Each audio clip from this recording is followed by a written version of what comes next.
السلام علیکم ورحمۃ اللہ وبرکاتہ۔ بسم اللہ الرحمن الرحیم۔ الحمد للہ رب العالمین، والصلاة والسلام علی سیدنا محمد حبیبنا واسوتنا ومعلمنا صلی اللہ علیہ وعلی آلہ واصحابہ وسلم۔ میرے محترم بزرگوں، عزیز بھائیوں اور معزز خواتین اسلام، یہ رمضان المبارک کا تیسرا جمعہ ہے اور آج ہی شام سے انشاءاللہ آخری عشرہ شروع ہو رہا ہے، جو جہنم سے آزادی اور گل و خلاصی کا عشرہ حدیث کی روشنی میں مانا گیا ہے، اور آج ہی سے اعتکاف شروع ہو رہا ہے انشاءاللہ۔ اتفاق سے حسن اتفاق کہ آج ہی جمعے کا دن بھی ہے۔ ہماری عبادتوں کا جو سلسلہ کل جمعے کی رات سے شروع ہوا تھا، جو خود ایک مبارک رات ہے، آج ایک مبارک دن ہے، پھر ایک مبارک رات شروع ہو رہی ہے، تو اللہ تعالیٰ نے برکتوں سے ہمیں گھیر رکھا ہے اور اپنی نوازش اور الطاف و عنایات کی برسات ہم پر کرنا چاہتا ہے۔ انوار و برکات ہر طرف اللہ نے پھیلا دیے۔ رمضان المبارک مکمل پورا کا پورا مہینہ بہت ہی بابرکت ہے، لیکن جس طرح پورے سال میں رمضان کے مہینے کو بڑی اہمیت حاصل ہے، ویسے ہی آخری عشرے کو رمضان کے مکمل مہینے میں زیادہ اہمیت حاصل ہے، اور اس کی وجہ یہ ہے کہ حضور اکرم صلی اللہ علیہ وسلم کو اپنی آخری عمر میں زیادہ عبادت کا حکم دیا گیا، اور سورۃ النصر میں اذا جاء نصر اللہ میں آپ کو آپ کے وصال کا اشارہ بھی دیا گیا کہ اللہ سے ملنے کا وقت قریب آ رہا ہے۔ فسبح بحمد ربک واستغفر، تو آپ اپنے رب کی تسبیح بیان کریں، استغفار کریں۔ ایسے ہی ہر چیز کا آخری حصہ ہوتا ہے، جب وقت بہت کم رہ جائے تو کام بہت بڑھ جاتا ہے۔ رسول اللہ صلی اللہ علیہ وسلم سے ایک دعا منقول ہے کہ اللہم اجعل خیر عمری آخرہ، اے اللہ میری عمر کے آخری حصے کو سب سے بہتر بنا دیجیے، وخیر عملی خواتمہ، اور میرے عمل میں جو سب سے بہتر عمل ہے اس عمل کو بنا دیجیے جو خاتمۃ الاعمال، جو سب سے اخیر میں عمل ہو، وہ سب سے بہتر ہو، جس حال میں ہماری موت آئے اور وفات ہو وہ سب سے بہتر حالت ہو ہماری زندگی۔ وخیر ایامی یوم القاک، اور سب سے بہتر دن اس دن کو بنا دیجیے جس دن آپ سے ملاقات ہو۔ ایسے ہی رمضان المبارک کا بھی جو آخری حصہ ہے، رات کا جو آخری پہر ہوتا ہے، آخری وقت ہوتا ہے، وہ تہجد کے لیے سب سے بہتر ہوتا ہے۔ جمعے کے دن جو آخری وقت ہوتا ہے مغرب سے پہلے کا، وہ سب سے بہتر وقت ہوتا ہے، جو ساعت الاجابہ ہوتا ہے۔ ویسے متعین کر کے نہیں بتایا گیا کہ قبولیت کا وقت مغرب سے پہلے کا ہی ہے، مختلف احادیث میں مختلف اشارے دیے گئے۔ تو اللہ رب العزت نے جیسے ہر چیز میں آخری حصے کو بڑی اہمیت اور فضیلت عنایت فرمائی، ویسے ہی رمضان کے آخری عشرے کی بھی اہمیت بہت بڑھا دی۔ رسول اللہ صلی اللہ علیہ وسلم کا حال یہ تھا، حضرت عائشہ صدیقہ رضی اللہ عنہا فرماتی ہیں، کان رسول اللہ صلی اللہ علیہ وسلم یجتہد فی العشر الاواخر ما لا یجتہد فی غیرہ، کہ رسول اللہ صلی اللہ علیہ وسلم آخری عشرے میں جتنا مجاہدہ فرمایا کرتے تھے، عبادت میں جتنی محنت کیا کرتے تھے، اتنی محنت آپ دوسرے دنوں میں اور دوسری راتوں میں نہیں کرتے۔ اور پھر اس کی مزید تشریح کرتے ہوئے حضرت عائشہ رضی اللہ عنہا نے دوسری حدیث میں فرمایا کہ کان رسول اللہ صلی اللہ علیہ وسلم اذا دخل العشر شد مئزرہ وأحیا لیلہ وأیقظ اہلہ۔ رسول اللہ صلی اللہ علیہ وسلم کا حال یہ تھا کہ جب آخری عشرہ شروع ہو جاتا تھا تو آپ اپنی کمر کس لیتے تھے۔ کمر کس لینا شد المئزر کے معنی ہوتے ہیں کمر ہمت کس لینا۔ جب کسی کام کے لیے آدمی تیار ہوتا ہے، اپنے پائنچے چڑھا لیتا ہے، تیار ہو جاتا ہے، اور دوسرے معنی آتے ہیں کہ جو ازدواجی تعلقات ہیں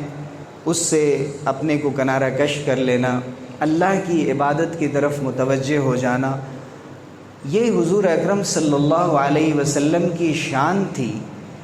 کہ آپ اللہ کی طرف یکسو ہونا آپ کی صفت تھی، جو حضرت ابراہیم علیہ السلام کی صفت بتائی گئی اور حکم دیا گیا کہ ملت ابراہیمی کی اتباع کرو، حنیفاً، یکسو ہو کر اللہ کی طرف، دنیا کی ساری چیزوں سے توجہ ہٹا کر بالکل اپنی نگاہ، اپنا تصور، اپنے خیالات، اپنے دل و دماغ کا قبلہ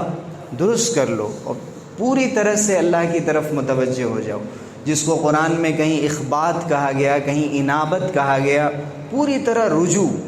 ایسا رجوع کہ پھر انسان پلٹ کر نہ دیکھے دنیا کی طرف۔ حضور اکرم صلی اللہ علیہ وسلم کی جو کیفیت تھی غار حرا میں، کان یخلو بغار حراء، حضور اکرم صلی اللہ علیہ وسلم غار حرا میں خلوت میں چلے جاتے تھے، کئی راتیں، اللیالی ذوات العدد، عبادت میں مصروف رہتے تھے۔ جو طریقہ بھی اللہ نے آپ کو اس وقت سکھایا تھا، اور اسی موقع سے قرآن مجید کی پہلی آیات نازل ہوئی اور آپ صلی اللہ علیہ وسلم کو نبوت کے مقام پر سرفراز کیا گیا۔ اعتکاف رسول اللہ صلی اللہ علیہ وسلم کی عادت اور آپ صلی اللہ علیہ وسلم کا محبوب مشغلہ رہا کہ آپ صلی اللہ علیہ وسلم نبوت سے پہلے بھی اللہ کی طرف رجوع فرمایا کرتے تھے، اور ان راتوں کے بارے میں فرمایا گیا کہ پوری طرح سے متوجہ ہو جاتے تھے، شد المئزر، سارے کام چھوڑ کر عبادت میں لگ جاتے تھے، وَأَحْيَا لَيْلَهُ، دوسرا کام یہ کرتے تھے کہ پوری رات عبادت کرتے تھے، بیدار رہتے تھے۔ احیا کے معنی عربی زبان میں ہوتے ہیں شب بیداری کرنا، احیا اللیلہ، پوری رات بیدار رہنا، یعنی دنیا کے دوسرے کام چھوڑ کر اللہ کی عبادت میں خود کو گھلانا پگھلانا، لگا دینا پوری طرح سے۔ اور لفظ پر اگر آپ غور کریں تو احیا کے معنی زندہ کرنے کے بھی ہوتے ہیں، گویا راتیں مردہ بھی ہوتی ہیں، زندہ بھی ہوتی ہیں،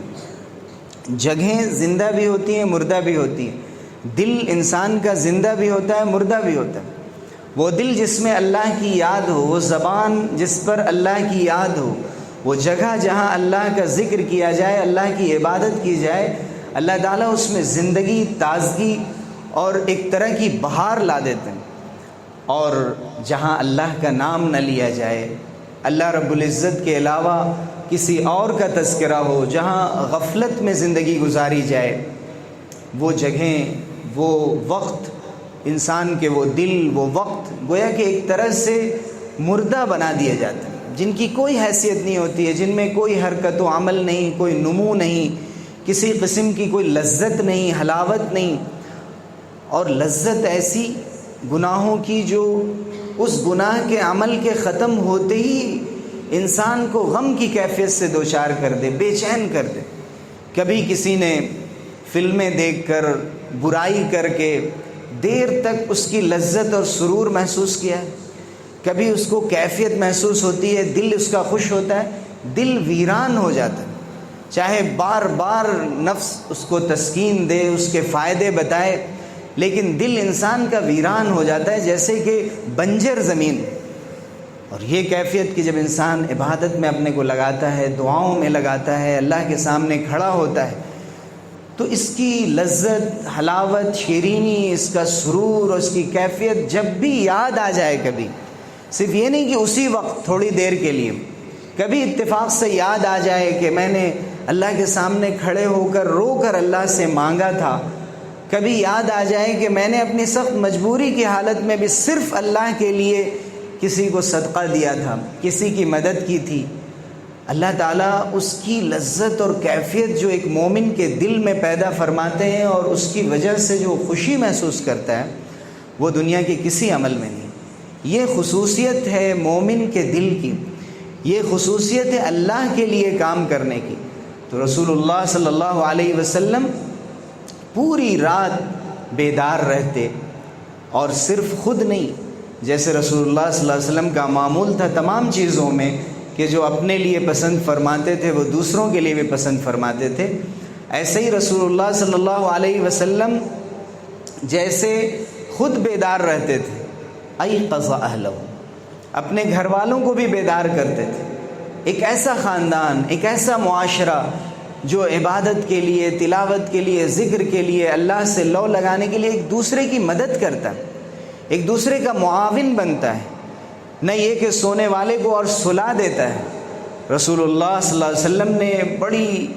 دعائیں دی ایسے شخص کو، فرمایا اللہ تعالیٰ رحم کرے اس شخص پر، اس مرد پر جو خود اٹھ کر اللہ کے سامنے کھڑا ہوتا ہے،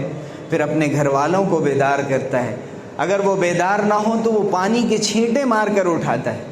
ایسے ہی اللہ تعالیٰ رحم کرے اس خاتون پر، اس بیوی پر جو اپنے شوہر کو اٹھاتی، چاہے تہجد کے لیے ہو، فجر کی نماز کے لیے ہو، بال بچے، میاں بیوی، پورا خاندان، تمام گھر والے اس بات کی فکر کرتے ہیں، اس کے لیے فکر مند رہتے ہیں کہ سب لوگ عبادت کریں، سب اس کام میں لگیں، اور رسول اللہ صلی اللہ علیہ وسلم کو حکم دیا گیا اور آپ کے واسطے سے پوری امت کو حکم دیا گیا، وَأْمُرْ أَهْلَكَ بِالصَّلَاةِ وَاصْطَبِرْ عَلَيْهَا، اپنے گھر والوں کو آپ نماز کا حکم دیتے رہیے اور خود بھی نماز پر جمے رہیے۔ نماز کا حکم دیتے رہنا، عبادت کی طرف راغب کرتے رہنا، یہ خود اپنے آپ میں ایک بہت بڑی عبادت ہے۔ رسول اللہ صلی اللہ علیہ وسلم خود بھی عبادت فرمایا کرتے تھے اور اپنے گھر والوں کو جگایا کرتے تھے، اور کبھی کبھی آپ اعلان فرمایا کرتے تھے عام دنوں میں بھی، ایقظوا صواحب الحجرات، یہ جو حجروں میں سو رہی ہیں یہ خواتین، اور خاص طور سے اپنے اہل خانہ کے لیے آپ ارشاد فرمایا کرتے تھے ان کو اٹھا دیا جائے۔ فرماتے تھے کہ دیکھو اللہ نے کیا خزانے اجر و ثواب کے، اپنی رحمت و برکت کے تمہارے لیے اتارے ہیں، اور رات کے آخری پہر میں کیسا اللہ نے احسان کیا ہے، آگے بڑھ کر اللہ کے ان خزانوں کو جمع کرو۔ پھر حضور صلی اللہ علیہ وسلم فرمایا کرتے تھے رب کاسیۃ فی الدنیا عاریۃ یوم القیامہ، بہت سی ایسی عورتیں ہوں گی جو دنیا میں لباس پہنتی ہوں گی، قیامت کے دن بے لباس ہوں گی، عمل کا لباس ان کو نہیں ملے گا، اجر و ثواب سے خالی ہوں گی، اپنے شوہروں کی نافرمانیاں کر کے، لاکھ عبادتیں کر کے اپنے دامن میں برائیاں اور گناہ جمع کر رہی ہوں گی۔ رسول اللہ صلی اللہ علیہ وسلم نے بار بار اپنے گھر والوں کو بیدار کرنے، ان کو عبادت کی طرف متوجہ کرنے کا حکم فرمایا۔ اللہ تعالیٰ نے پوری ایک سورہ نازل فرما دی قرآن کریم میں، سورۃ القدر، جس میں اس رات کو قدر والی رات کہا ہی گیا۔ یعنی قدر کے معنی ہی ہوتے ہیں عزت، مقام و شرف، بڑائی۔ تو اللہ تعالیٰ نے فرمایا کہ اِنَّا أَنزَلْنَاهُ فِي لَيْلَةِ الْقَدْرِ، کہ ہم نے اس قرآن کریم کو قدر کی رات میں نازل کیا، لوح محفوظ سے آخری آسمان پر جو سب سے قریبی آسمان ہے، آسمان دنیا، اور یہ بھی ہو سکتا ہے کہ پہلی آیت بھی رمضان میں ہی نازل ہوئی اور پھر رفتہ رفتہ 23 سال میں قرآن کریم کو نازل کیا گیا۔ پھر فرمایا گیا وَمَا أَدْرَاكَ مَا لَيْلَةُ الْقَدْرِ، اور تمہیں کیا معلوم کہ لیلۃ القدر کیا ہے۔ یہ انداز قرآن کا کسی چیز کی اہمیت کو بتانے کے لیے ہوتا ہے کہ تمہیں کیا معلوم کہ اس رات کی کتنی اہمیت اور فضیلت ہے۔ پھر اللہ تعالیٰ نے خود ہی بیان فرمایا لیلۃ القدر خیر من الف شہر، کہ یہ جو شب قدر ہے، لیلۃ القدر ہے، یہ 1000 مہینوں سے بہتر۔ اور یہ نہیں فرمایا کہ 1000 مہینوں کے برابر ہے، کہ 83 سال اور 4 مہینے یا جتنے بھی اندازے کیے گئے ہیں کہ ایسے 83 سال اور 4 مہینے جس میں شب قدر نہ ہو ان راتوں کے برابر ہے۔ 100 سال کسی کو عمر ملے اور بالغ ہونے کے بعد 85 سال عمر ہو، تو جا کر اس کو اتنی زندگی ملے گی اور پھر اس کو وہ ماحول اور ایک ساتھ عبادت کرنے کی وہ لذت اور رمضان کا مہینہ ہمیشہ کہاں مل سکتا ہے. اس کے برابر نہ صرف اللہ نے قرار دیا بلکہ اس سے بہتر بتایا. اب بہتر کتنی بہتر ہے، کتنی زیادہ ہے، یہ اللہ تعالیٰ نے نہیں بتایا. لیلۃ القدر خیر من الف شہر. پھر اس رات کی فضیلت بتائی. تنزل الملائکۃ والروح، فرشتے بھی اترتے ہیں، پے بپے اترتے رہتے ہیں. والروح، اور حضرت جبرائیل علیہ السلام جن کی اصل ڈیوٹی وحی پہنچانا تھا انبیاء تک، وہ بھی اس رات کو اترتے ہیں. اور من کل امر تنزل الملائکۃ والروح فیہا، اس رات میں اللہ رب العزت کی طرف سے فرشتے اترتے ہیں اور اللہ کے احکام کو لے کر اترتے ہیں. اور اللہ رب العزت نے اس پوری رات کو سلامتی بنا دیا. حتی مطلع الفجر، فجر کے طلوع ہونے تک، صبح صادق کے طلوع ہونے تک، فجر کا وقت جب شروع ہوتا ہے، سحری کا وقت جب ختم ہوتا ہے، اس وقت تک اللہ تعالیٰ نے اس رات کی فضیلت بیان فرما دی. رسول اللہ صلی اللہ علیہ وسلم نے اس رات کے بارے میں مختلف ارشادات فرمائے کہ یہ کون سی رات ہے، اور علماء کرام نے ان حدیثوں پر محنت کر کے، غور و فکر کر کے مختلف رائے اختیار کی. تقریباً 40-46 اقوال اس سلسلے میں ملتے ہیں، لیکن سب سے زیادہ جو مضبوط قول ہے اور سب سے زیادہ جس پر عمل امت کے درمیان 1400 سال سے پایا جا رہا ہے، وہ یہ ہے کہ طاق راتوں میں شب قدر کو تلاش کیا جائے. اور یہ رات بدلتی رہتی ہے، کبھی 21ویں شب میں ہوتی ہے، کبھی 23ویں میں، کبھی 25ویں میں، کبھی 27ویں میں، کبھی 29ویں میں. جو اولڈ نائٹس ہیں ان میں کبھی بھی یہ رات ہوتی ہے. رسول اللہ صلی اللہ علیہ وسلم نے فرمایا تحروا لیلۃ القدر فی الوتر من العشر الاواخر من رمضان، کہ شب قدر کو تلاش کرو آخری عشرے کی طاق راتوں میں. کہیں آپ صلی اللہ علیہ وسلم نے یہ بھی فرمایا کہ آخری عشرے میں تلاش کرو. اور کوئی اگر اعتکاف کر لیتا ہے اور پورے آخری عشرے میں عبادت کرتا ہے، ہر رات کو اہمیت دیتا ہے. ہم لوگ یہ کرتے ہیں کہ طاق راتوں میں تو بہت عبادت کرتے ہیں، لیکن اس کے بعد والی رات کو کوئی اہمیت نہیں دیتے. حالانکہ آپ غور کریں تو اس کے بعد والی یا اس کے پہلے والی بھی، ابھی جو رات گزری دوسرے کئی ملکوں میں، وہاں وہ طاق رات تھی. تو اس طرح سے اگر دیکھا جائے تو پورے آخری عشرے میں کہیں نہ کہیں طاق رات تھی. اور رسول اللہ صلی اللہ علیہ وسلم نے یہ بھی فرمایا کہ پورے آخری عشرے میں عبادت کرو. تو ہمیں چاہیے کہ رسول اللہ صلی اللہ علیہ وسلم کی سنت سے بھی یہی معلوم ہوتا ہے کہ اس پورے آخری عشرے کو عبادت کے لیے خاص کر لیا جائے. اور سب سے بہتر طریقہ عبادت کے لیے ہے کہ اگر اللہ تعالیٰ نے وقت دیا ہو اور محنت کر کے کوشش کر کے وقت نکالا جائے تو اللہ کے گھر میں اپنے آپ کو فارغ کر کے یہاں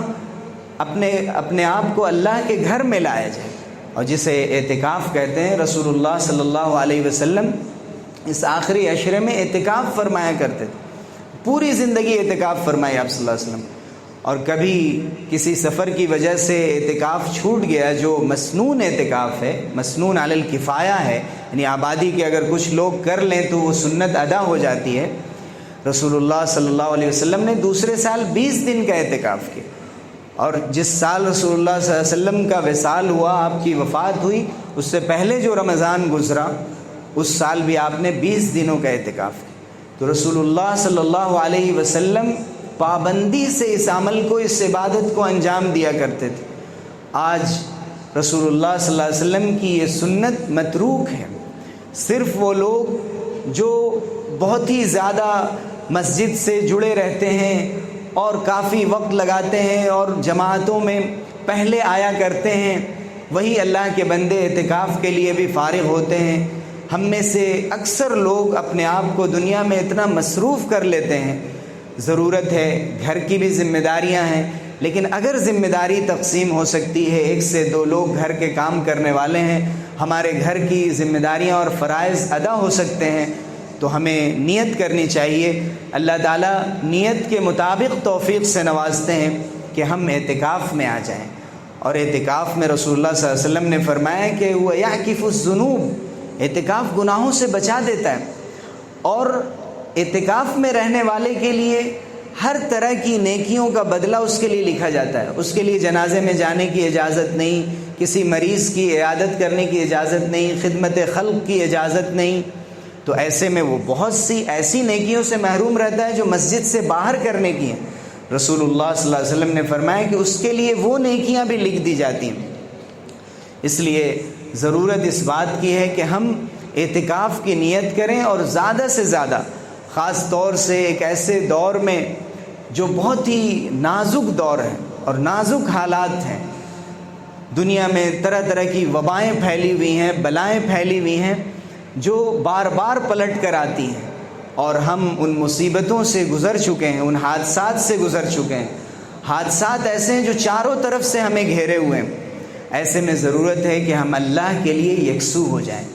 سب سے پہلی ترجیح ہماری ہونی چاہیے کہ ہم اعتکاف کریں، اور اگر ہم اعتکاف نہیں کر سکتے ہیں تو کم سے کم جب بھی مسجد میں آئیں، مرد حضرات بھی اور خواتین بھی جب بھی مسجد آئیں،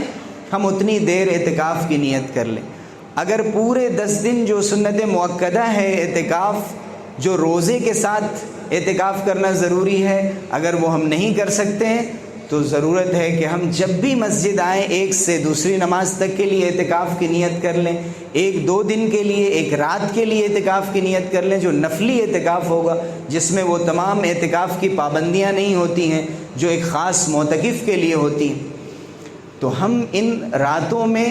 اپنی عبادتوں کو تقسیم کر لیں کہ ہمیں کون کون سی عبادت کرنی ہے. کوئی خاص عبادت ان راتوں میں الگ سے نہیں بتائی گئی. ایک دعا حضرت عائشہ صدیقہ رضی اللہ عنہ نے حضور اکرم صلی اللہ علیہ وسلم سے جب پوچھا تو آپ نے یہ دعا بتائی کہ اللہم انک عفو کریم تحب العفو فاعف عنی، کہ اے اللہ آپ معاف کرنے والے ہیں، کرم فرما ہیں، تو آپ معافی کو پسند فرماتے ہیں، تو آپ مجھے بھی معاف فرما دیجیے. اس دعا کا زیادہ سے زیادہ اہتمام کیا جائے، اور جتنی بھی دعائیں ہمیں یاد، اور دعائیں زیادہ سے زیادہ سجدے میں کی جائیں. اپنی زبان میں کرنے کے بجائے عربی میں دعا کی جائے، اور وہ دعائیں جو مشہور ہیں، مثلا سورہ فاتحہ کو دعا کی نیت سے کیا جائے، درود ابراہیمی کو دعا کی نیت سے اب سجدے میں پڑھیں، دعائے معصورہ پڑھیں. مشہور جتنی بھی دعائیں ہمیں یاد ہیں ان دعاؤں کو ہم اپنے سجدے میں مانگ لیں، جو جامع دعائیں ہوتی. حضور اکرم صلی اللہ علیہ وسلم نے فرمایا کہ سب سے زیادہ بندہ اپنے رب سے قریب اس وقت ہوتا ہے جب وہ سجدے میں ہوتا ہے. تو آپ نے فرمایا فَأَكْثِرُ الدُّعَا، تو زیادہ سے زیادہ اس حالت میں دعا کرو. چونکہ ہمیں دعا کا سلیقہ نہیں ہے، جب ہم اپنی زبان میں نماز کی حالت میں دعا مانگتے ہیں تو کبھی بہت کمتر دعا مانگ لیتے ہیں، بہت چھوٹی دعا مانگ لیتے ہیں. ویسے اللہ تعالیٰ ہر دعا کو سننے والا ہے اور ہر چیز اللہ سے مانگنی چاہیے، لیکن حضور صلی اللہ علیہ وسلم کی سنت یہ ہے کہ جامع دعا مانگی جائے. اللہ دنیا کا ہر خیر عطا فرما. اب انسان فقہ نے ہمارے لکھا ہے کہ بہت چھوٹی سی دعا مانگے کہ اللہ آج افطار میں سیب کھلا دیجئے، مثلا ایک چھوٹی سی دعا، اے اللہ آپ رزق میں برکت دے دیجئے، ہمارے مال میں علم میں برکت دے دیجئے. برکت کی دعا کی جائے، رحمت کی دعا کی جائے، جامع دعا کی جائے. اور یہ جامع دعائیں ہمیں حدیث میں اور قرآن مجید میں جو دعائیں منقول ہوئی ہیں وہاں ہمیں یہ دعا سکھائی گئی. دعاؤں کے ساتھ ساتھ تہجد پڑھی جائے، قیام اللیل کیا جائے، اور قیام اللیل کے سجدے میں ہی ظاہر ہے دعا ہوگی، اور وہی دعا جو نماز کے اندر جو سجدہ ہوتا ہے وہ دعا مطلوب ہے. شکر کا سجدہ بھی کیا جاتا ہے، اس میں بھی دعا کی جا سکتی ہے، لیکن اصل جو نماز کے اندر سجدہ ہوتا ہے. اور اس کے ساتھ ساتھ پھر نماز کے بعد بھی دیر تک اللہ سے لو لگا کر دعا کی جائے. اور حقیقت یہ ہے کہ یہ راتیں اجتماعی عبادتوں کے لیے نہیں ہوتی. ہمارے ماحول بنا دینے سے یہ ایک اجتماعی ماحول بن گیا ہے تمام دنیا کے ملکوں میں، اور صرف عبادت ہی نہیں ہوتی ہے بلکہ اس کے ساتھ بہت سی ایسی چیزیں شامل ہو جاتی ہیں کہ جن سے اندیشہ ہوتا ہے کہ ہماری کی ہوئی عبادتیں کہیں ضائع نہ ہو جائیں. اور بسا اوقات ہمارے معتکفین بھی اس میں شامل ہو جاتے ہیں جن کے لیے بلا ضرورت مسجد سے نکلنے کی اجازت نہیں. اور یہ معلوم کرنے لینا چاہیے مسجد کے ذمہ داران سے کہ مسجد کے شرعی حدود کیا ہیں. مسجد کی زمین آگے تک ہوتی ہے، لیکن کہاں تک انہوں نے مسجد کی نیت کی ہے اسی حصے تک معتکفین کو رہنا ہے. باہر چائے پلائی جا رہی ہے، آپ کا فون آ گیا ہے اور کوئی کام ہو گیا ہے آپ کو، یا آپ کسی ضرورت سے گئے ہیں، دیر تک وہیں عام لوگوں کی طرح باہر ہیں، اس سے اعتکاف فاسد ہو جاتا ہے. ضرورت ہے کہ اعتکاف کو پورے اہتمام اور آداب کے ساتھ کیا جائے، اور اس آخری عشرے میں تہجد دعا کے بعد یہ طے کر لیا جائے کہ ہمیں ہر رات میں کتنی تلاوت کرنی، اپنی استطاعت کے مطابق، زبان کی روانی کے مطابق تلاوت کی مقدار متعین کر کے ہم تلاوت کریں۔ تلاوت کے ساتھ ساتھ پھر کچھ حصے اگر ہم معنی اور ترجمہ بھی پڑھ لیں تو اور بہت اچھی بات ہے۔ پھر ہم ذکر کے لیے اپنا وقت فارغ کریں۔ مثال کے طور پر یہ کوئی بتایا نہیں گیا حدیث میں کہ اتنی مرتبہ پڑھا جائے، لیکن اگر ہم ایک روٹین بنا لیں تو ہمارے لیے آسانی ہوتی کہ ہم 100 مرتبہ یا 1000 مرتبہ ہم درود شریف پڑھیں گے، ہم اتنی مرتبہ استغفار پڑھیں گے، اتنی مرتبہ ہم لا حول ولا قوت الا باللہ پڑھیں گے، اتنی مرتبہ ہم آیت کریمہ لا الہ الا انت سبحانک انی کنت من الظالمین پڑھیں گے، اتنی مرتبہ حسبنا اللہ ونعم الوکیل پڑھیں گے۔ یہ ساری دعائیں اور ذکر کر کے اس کے بعد تلاوت کر کے اخیر میں اللہ کے سامنے نداء خفیہ، چھپ کر آہستہ آواز میں گریہ وزاری کے ساتھ اللہ کی طرف لو لگاتے ہوئے دعا کی جائے، اللہ کی کبریائی اور عظمت کو ذہن میں رکھتے ہوئے دعا کی جائے، اپنے لیے، پوری امت کے لیے، خاص طور سے اس ملک کے ان مسلمانوں کے لیے جن پر کھلا ظلم ہو رہا ہے اور جن کو رمضان کے اس مبارک مہینے میں سخت مصیبتوں سے دوچار ہونا پڑ رہا ہے، ان کے لیے اللہ سے لو لگایا جائے، ان سے مانگا جائے، یہ مانگا جائے کہ اللہ تعالی ہم سے وہ کام لے لے جس سے اس امت کا سر افتخار پھر سے بلند ہو، پستی سے اور ذلت سے یہ امت نکل سکے۔ بار بار یہ دعا کی جائے، پوری امت کے لیے امن و امان اور عافیت کے لیے دعا کی جائے، اس مسجد کے لیے اور تمام مساجد کے لیے دعا کی جائے، اور کوشش کی جائے کہ لاکھ لوگ ان راتوں میں باہر ٹہل رہے ہوں اور اپنی دوسری مصروفیتوں میں ہوں، ماحول جتنا بھی خراب کریں ہم ماحول کو درست کرنے کی کوشش کریں۔ ہو سکے تو اپنے گھروں کے اندر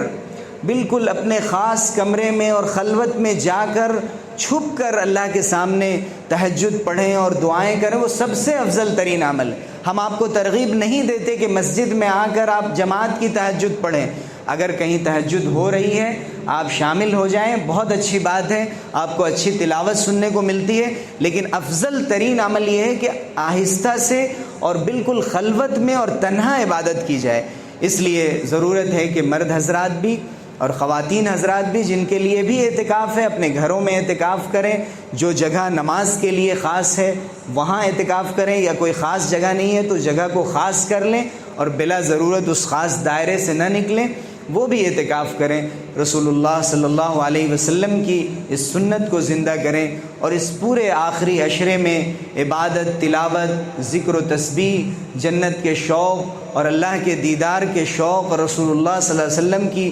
رفاقت کی تمناؤں اور دعاؤں میں گزاریں۔ اللہ رب العزت ہم سب کو عمل کی توفیق سے نوازے، آمین، وآخر دعوانا الحمدللہ۔